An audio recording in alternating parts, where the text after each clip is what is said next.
മറുഭാഗത്ത് NSSും മറ്റ് ചില സമുദായ സംഘടനകളൊക്കെ ഇതിനെ അതിഭയങ്കരമായിട്ട് എതിർക്കുകയും നാട്ടിൽ വലിയ സംഘർഷം ഉണ്ടായിരുന്നു.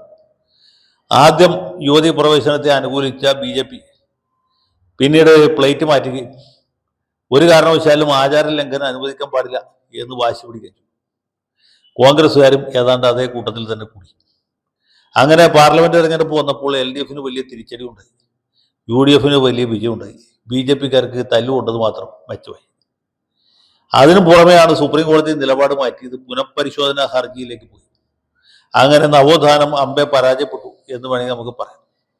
ഇപ്പോൾ ഈ നവോത്ഥാന നായകന്മാരെല്ലാവരും നിലപാട് മാറ്റി, വെള്ളാപ്പള്ളി നിലപാട് മാറ്റി, മറ്റ് സംഘടനക്കാരൊക്കെ നിലപാട് മാറ്റി. ആകെ വന്നിട്ട് പോയിട്ട് പുന്നല ശ്രീകുമാർ മാത്രമാണ് യുവതീ പ്രവേശനത്തിന് വേണ്ടി ഇപ്പോൾ വാദിക്കും. പക്ഷെ പുന്നല ശ്രീകുമാറിനൊന്നും ഇവിടെ ആരും വകവച്ചിട്ടില്ല. അദ്ദേഹം ഒരു സമുദായ സംഘടനയുടെ നേതാവായിരിക്കും, പക്ഷെ അതിനപ്പുറത്ത് വലിയൊരു വോട്ട് ബാങ്കിന്റെ ഉടമസ്ഥനല്ല. വോട്ടാണല്ലോ പ്രധാനം.